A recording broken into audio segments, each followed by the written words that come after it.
From an early age, I was told that my father had built me and that I was built to help the family.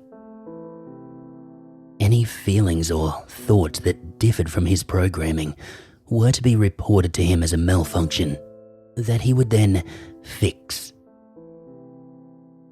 It didn't take me long to associate malfunctions with pain, and I reported them less and less over the years.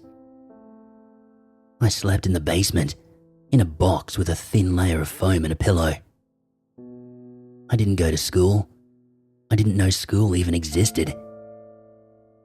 My education, if you can even call it that, was a list of books on topics to upload.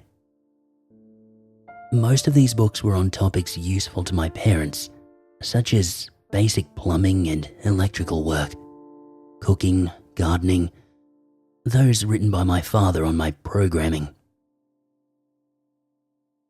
My mother would then give me a list of questions to answer, all about these books, to ensure the upload was successful. Sometimes the questions would be tricks, or I would somehow answer them incorrectly in the eyes of my outraged father. My uploads were almost always successful. I had nothing but time and the intense fear of corrupting my processes if I didn't properly concentrate. Writing this now, so many years later, it does sound ridiculous, but as a child, unexposed to the world, I had only my parents to guide me. Between uploads and maintenance, I had tasks to complete. This included mowing the lawn, tending the garden, cooking meals, cleaning and fixing things such as lawnmowers, washing machines, dryers and fridges. There was no downtime. I always had broken things to fix. I later found out my father would sell these things once I fixed them. When I was 17 years old, I didn't know of birthdays or my age, but this is what the police have told me. My father had to stop work and decided that it was time for me to earn some money. The thought scared me, but I obeyed orders as I had been programmed to do. My father would send me to do cash jobs mowing lawns and doing general yard work. He would usually wait in the car until I was done, or leave and come back if no one was home. During those times, he would put me on mute mode, and he said that he would know if I spoke with anyone. It was forbidden. If I malfunctioned, there would be serious consequences. No one ever approached or spoke to me. Even if they had arrived home before my father returned, they would make their way inside without a word. I discovered later that he had told his clients I was deaf and mute and liked to be left alone to finish the job. It was simple. He would drop me off on a large property. I would do my job, and we would leave. One day, I was mowing at a regular's house. No cars were in the driveway, so my father left me to do the job. Shortly after, a girl came out with a drink. She looked about the same age as me, and for a moment, I considered that maybe she might be an android too. "It's pretty hot outside. I thought you might want this," she said, handing me a black drink. "It's Pepsi. I hope that's okay." She smiled. I had no idea what Pepsi was. It was black, like the oil Mother made me drink, so I thought it should be okay. I still remember that first sip. It was the single greatest thing I had tasted. It didn't leave my mind feeling scrambled like my mother's drink. I wanted to ask what Pepsi was. Where did she get this drink? Did she make it? I haven't seen you around. What school do you go to? Pepsi Girl asked. I put my head down and I walked back to my mower. What was I supposed to do? You're not even going to say thank you? She said, following me. I looked back at her. She made me nervous, for reasons I was yet to understand. I have to work, I replied to her. Without another word, she just huffed and walked away. I spent the rest of the day counting down the minutes until my father came to pick me up. I was convinced that he would know I had gone off mute mode, that I had spoken to someone. When my father's dusty red wagon pulled up, I loaded my gear into the car and got in. No words were spoken. I felt a sense of relief, but a small voice in the back of my head spoke to me. He may not know now, but wait until you get home. Nothing was out of the usual that night. I did my chores, worked on my uploads, and I recharged my batteries. The rest of the week was business as usual. My father was in one of his moods that lasted from days to weeks. The longer the mood, the more aggressive he would get with me. That little voice in the back of my head spoke to me once more. Maybe he really doesn't know. Maybe he is lying. Once this seed had been planted, over the next few months, its roots took hold of me. The rare moments I was left alone, I did something I had never done before. I watched television. Though usually on mute and in very short intervals, I started seeing images of the outside world. Happy families, cartoons and animals. It was mesmerizing and terrifying at the same time. The day that changed my life, however, was the day I turned on the TV and caught a glimpse of iRobot. Real androids that had sown real doubts within me. Though I knew something was inherently wrong about my situation, I didn't know what to do. Eventually, I was sent back to Pepsi Girl's house, and I got to work. I was really hoping she would bring me some more Pepsi, but I didn't get my hopes up. I was almost done mowing the lawn when she pulled into the property. I watched her drive up to the house and get out. A part of me screamed to talk to her. I thought of the scenarios carefully. I would find out the truth about myself.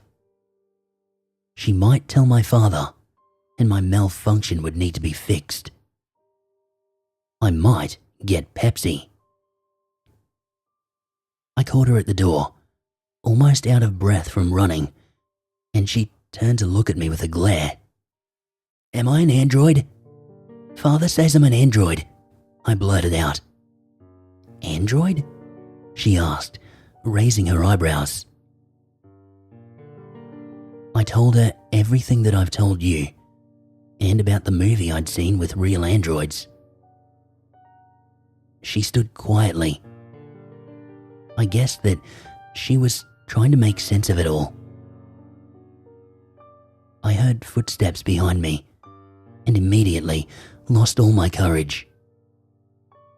My father said nothing, grabbed my arm and pulled me away. I looked back at her, still with the same perplexed look she wore when I first approached her. I had blown it. That night was the worst night of my life. The fixing my father did was worse than ever before. And now I knew. I am something. I am someone. The seams were splitting. My father no longer bothered with the usual half-assed facade that had become so apparent to me now. It was just straight punishment. Both my parents tried scaring me, telling me stories of police in the outside world. They were both furious but also shaken. I wasn't allowed out of the basement after that. The days passed slowly, and my parents' screaming matches were the only form of stimulation I had. I would put my ear to the door to try and hear what they were saying.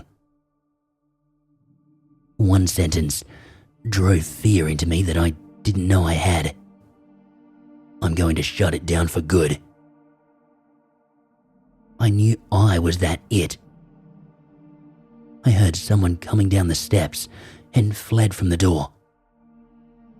My father pushed it open, but stayed outside. I stared at him from across the room, uncertain of what I was supposed to do.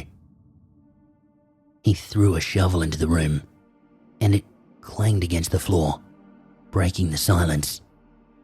"Come," he said, motioning me out of the room. I obeyed his commands, and I was led into the backyard. We walked further out onto the property before he ordered me to dig a hole. "What am I digging for?" I asked him. "What's with all these questions? What happened to you? Didn't I program you right?" My father had to be in his 60s at least, but this shriveled up old man still terrified me. "Are you going to shut me down?" "Yeah, that's right. Gonna shut you down and get a new one. One that can keep its mouth shut." A half smile appeared on my father's face, as if satisfied with himself. That smile pissed me off. That man pissed me off. As much as he scared me, I thought of what I was missing. Though I didn't even know what I was missing, aside from the magical world I'd put together through TV shows. I thought of Pepsi Girl. I thought of the Pepsi. And then all the pain this man had caused me. I clenched the shovel and I swung it at him, connecting with the side of his face. The sound rung out into the night, but no part of me was sticking around to enjoy it. My father hit the ground and I started running. There was no plan. I had not intended for this to happen, and I had no clue where I was going or where I should be going. After cutting through a few properties, I finally stopped running. I collapsed into some tall grass and caught my breath. It was the first time I'd been out at night on my own, and despite the fear and uncertainty, it was the most beautiful night of my life. I decided I would go to Pepsi Girl's house. I knew it was close and I had an idea of where it was. I continued walking and found myself at the driveway just as the sun was coming up. I knocked and knocked on the door until a worried-looking man came out to greet me. I told him everything I'd told his daughter, and he believed me. Thank God he believed me. The police arrived at the house to find my father with a gun in his mouth. He had already disposed of my mother. They told him to put it down, but he pulled the trigger, and it was over. Over for them, but not for me. My life was just beginning. It was revealed to me that they were not really my parents. They had stolen me, stolen my childhood, stolen my mind. And at times, I wonder if they just might steal my sanity. Thank God for malfunctions.